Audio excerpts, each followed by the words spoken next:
¿Qué tal? Muy buenas noches, bienvenidos a su programa de análisis Cortapisa. Le damos la bienvenida a usted que nos acompaña semana a semana. Esta semana el tema en la mesa, alternativas de educación. Yo creo que lo dejamos en Tijuana, yo creo que en toda la Baja California, porque se trata de educar a una gran comunidad y aquellas alternativas que tenemos que algunos pensamos que tiene que ver lo económico, que tiene que ver lo familiar, pero bueno, para esto tenemos a tres grandes expertos que nos van a platicar de una gran labor que realizan, sobre todo en el estado. Tenemos a la doctora Silvia Hoyos, ella es coordinadora aula Rincón Gallardo del CETI 156. Buenas noches, bienvenida. Buenas noches, gracias por la invitación que nos hace para dar a conocer estas alternativas educativas, ¿verdad?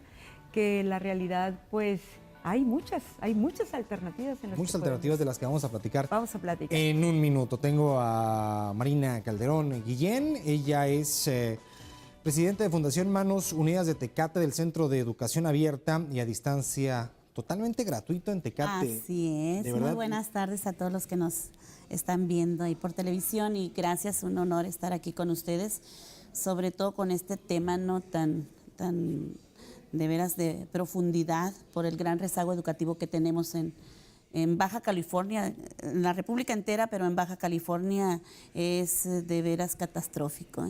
Exactamente, yo le invito para que se quede los próximos minutos porque aquí va a tener una opción para que usted pueda terminar, concluir y darle seguimiento a todo lo que se trata de educación de escuela. También me acompaña la psicóloga Melanie Pérez Ruiz, auxiliar de aula Rincón CETI 156. Bienvenida. Buenas tardes, gracias por la invitación y bueno, pues y a todos las personas que se han quedado pues sin escuela o sin opciones para seguir estudiando, pues es una forma de enterarse que pueden continuar sus estudios. Cuando hablamos de educación, creo, ¿no? En México, no en Baja California, sino en México, vemos datos muy críticos, ¿no? En algún momento hasta nos llegamos a desilusionar de todo, del apoyo que en algún momento no recibe la educación y que en algún momento desmotiva a todos aquellos que trabajan, aquellos que se ven truncadas su carrera y creen que ya se terminó. Así es, la verdad es catastrófico que en nuestra República Mexicana casi tenemos la mitad de la población en rezago educativo, Estamos hablando de jóvenes de 15 años en delante que de una forma u otra se han quedado sin la oportunidad de estudiar. Entonces tenemos que ver las posibilidades de darle esa oportunidad al joven y sobre todo al adulto que se quedó en rezago educativo. Es bien importante que nosotros nos pongamos las pilas como personas, como seres humanos, como ciudadanos, como políticos, ¿verdad? Sí. Que debemos de impulsar la educación en México y sobre todo en nuestro estado, hombre, de Baja California, es bien importante. Yo creo que cuando hablamos de los ninis, ¿no? Los llamados ninis, aquellos que ni estudian ni trabajan y que datos de la ONU nos dan de que hablan del 60% de los jóvenes en todo el mundo, menores de 24 años, no estudian ni trabajan ni hacen nada. ¿A qué se debe realmente? ¿A qué se deberá eso? Yo considero que aquí tiene que ver mucho el nivel, educativo también. El hecho de que no hay apoyos de muchos de los mismos maestros, ¿verdad? En lugar de que les estén ellos orientando, ayudando, apoyando, pues a veces hay chicos problemáticos o chicos inquietos, porque no problemáticos, inquietos. Entonces lo que hacen es sacarlo, correrlo y pues se pierden la oportunidad de seguir estudiando, de seguir adelante. Entonces esos jóvenes se quedan sin terminar una escolaridad y lógico que viene toda la problemática dentro de lo que es el nivel sociocultural, porque hablamos de un nivel sociocultural. Sí. Entonces hacemos una cultura en la cual pues esa cultura se va quedando. ¿Sabes qué? No, ahí quédate. Pero sobre todo yo creo que la falta de oportunidad, la inversión en educación en México, estamos con el 5.7 del Producto Interno Bruto, sí, es lo que se le invierte en educación a México, en comparación con el país que más le invierte en educación, que es Dinamarca, con el 8%. Y estamos nosotros entre España y Brasil, ¿no? Entre España y Brasil, que Brasil es el 5.2 y España es el 5.6. del Producto Interno Bruto que se le invierte a la educación. Entonces yo creo que quiere decir mucho eso, la falta de oportunidad, porque estamos ante una situación económica a nivel mundial, catastrófica también, que obviamente viene a perjudicar más todavía en cuestión educativa. Entonces sí es, al hablar de números, yo me voy a estadísticas y Baja California ahorita tiene, por el Instituto Nacional para la Educación de Adultos, que es el INEA, que arroja suma de 803,000 habitantes ciudadanos. Claro. Baja californianos que están en rezago educativo, entonces de 15 años en delante. Entonces el hecho de crear el Centro de Educación Abierta y a Distancia por nuestra Fundación Manos Unidas por Tecate es precisamente pensando en esos números y cómo coadyuvar, ¿no? Cómo coadyuvar, porque yo creo que debemos de coadyuvar con nuestro gobierno e impulsar la educación. Es bien importante hacerlo, porque de otra forma, pues yo creo que estaríamos hablando si ya estamos en catástrofe, pues imagínate, Más, ¿no? sería más. Estaríamos todavía más. Más todavía. Pero sí, INEGI te arroja 650,000 personas que están en rezago educativo. Yo le voy más al Instituto de la Educación para Adultos, que es el INEA, que tiene datos más reales porque ellos trabajan con adultos, constatan fehacientemente cuál es el rezago educativo real en Baja California. Y en Tecate tenemos 50,000 personas, ciudadanos en rezago educativo. Wow. Es catastrófico, porque yo estoy hablando de mi Tecate lindo y querido, que el 50%, pues somos, INEGI nos arroja con 101,000 habitantes, ¿no? Entonces estamos hablando del 50% de rezago educativo. Tenemos 4,000 analfabetas, personas que no saben leer ni escribir. ¿Cuál sería el principal problema de que se den este tipo de estadísticas tan elevadas? ¿Cuáles serían, por qué dejan de estudiar? ¿Qué recae todo esto? ¿Cuáles serían los problemas principales que enfrentan las familias? Porque creo que hemos hablado de jóvenes, pero ¿Sí? ese problema también lo vemos en personas adultas, en Así personas es. El rezago hasta el exactamente, adulto. que empezaron trabajando y que su vida sí solamente ha sido trabajo y nunca se han preocupado. Es una falta de cultura, de educación, sabemos que parte de esto es el gobierno, pero también creo que hablamos de una falta de cultura, creo, ¿no? Sobre todo de economía, ¿no? De cultura y economía lo quisiera Son los yo ver dos. de Son los la dos. mano, ¿no? Son de la mano. Porque hay mucha gente que tiene la necesidad de trabajar. Tiene que trabajar para subsistir. ¿Qué es lo que hace? Te voy a hablar en relación al centro de educación.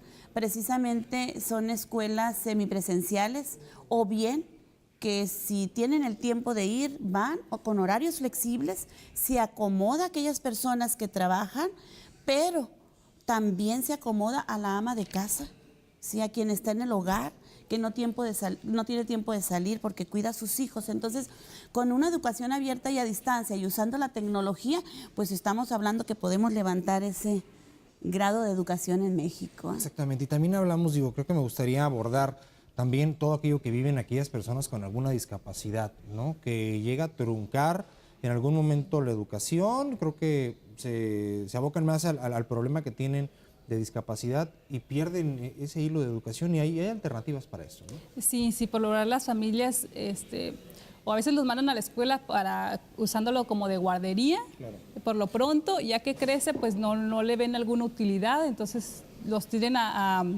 en cierta forma dejarlos en casa, ¿no? No ven más allá, que pueden ellos seguir estudiando, pueden seguir desarrollando pues más habilidades y pues ya de adultos pueden ser personas activas. Entonces, por ejemplo, en este caso aquí en Tijuana tenemos el aula Gilberto Rincón Gallardo dentro del CETI 156, que les da la alternativa de estar estudiando en el sistema abierto. No va a ser lo mismo que a lo mejor un sistema escolarizado, pero a su ritmo y desarrollando las habilidades que hasta ese nivel hasta el nivel bachillerato no han desarrollado. Entonces tardarán un poquito más en terminar la preparatoria, pero terminan con habilidades que requieren para seguir estudiando, ya sea una carrera técnica o inclusive la universidad. Pero Eso quiere decir que sí existe, ¿no? Creo que Sí no hay- tenemos sí. el conocimiento muchas veces de que existen. Hay muchas oportunidades, hay muchas oportunidades porque ahorita está también la preparatoria abierta. De hecho, yo tengo abierto ahorita la convocatoria, le estamos haciendo todo el comunicado a preparatoria abierta, a distancia, en línea. Los jóvenes tienen que allegarse de este sistema, pero como que falta interés, ¿no? Como que a la gente le tienes que dar un empujoncito o un empujonzote porque tenemos esas oportunidades que las dejamos ir. Sí, yo siempre preocupada por la educación digo, caray, tenemos universidad a distancia, tenemos la Universidad Abierta y a Distancia de México, que también nosotros interactuamos ahí para inscribir, para registrar, para asesorar, para dar tutorías. Y es decepcionante a veces que dices, caray, es universidad, aprovéchenla, es del gobierno federal. es gratuita. Es Gratuita. gratuita, 100%. Y tenemos aparte un centro de educación que te da las asesorías gratuitas. Tienes un Eso habla de la falta de cultura. Es falta de ¿No? cultura. Falta de cultura Falta de de la cultura educación. De y muchas interés. veces también de interés de los mismos padres. Hablamos de la falta de cultura porque los mismos padres no tienen esa educación. Claro. Entonces quieren que los hijos traigan ese mismo, vienen rodando todo ese tipo de cultura que les dejamos. Entonces, precisamente ahí nace todas las necesidades. Y muchos de los mismos padres que tienen hijos con alguna discapacidad y tienen hijos con, pues digámosle que no tienen discapacidad, los mandan a la escuela, prefieren mandarlos a la escuela a los hijos estos y dejar a los hijos con discapacidad en su casa y no darle la oportunidad.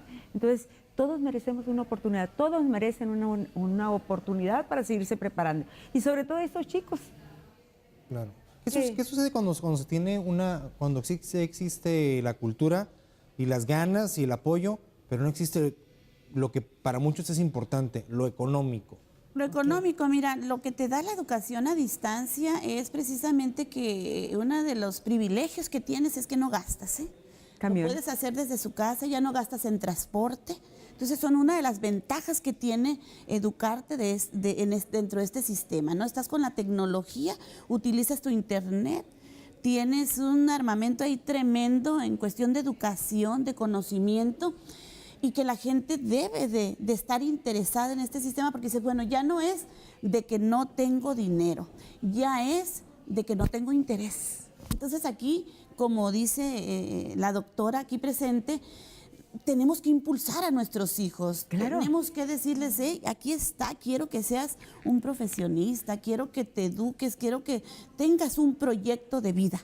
Sí, porque si tú no te haces tu proyecto de vida, pues entonces no quieres nada, ¿no? Tienes que pensar qué quieres ser, cuándo lo quieres lograr, ¿sí? Una meta que seguir para seguir adelante y triunfar.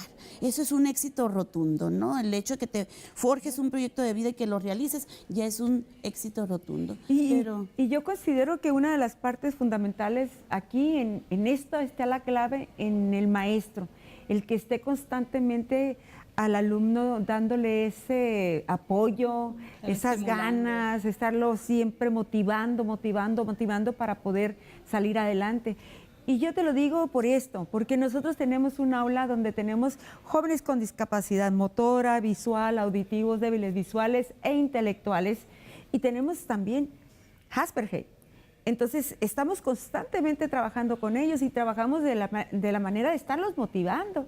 Y ellos diario van de 3 a 4 horas. Y están ahí los mismos.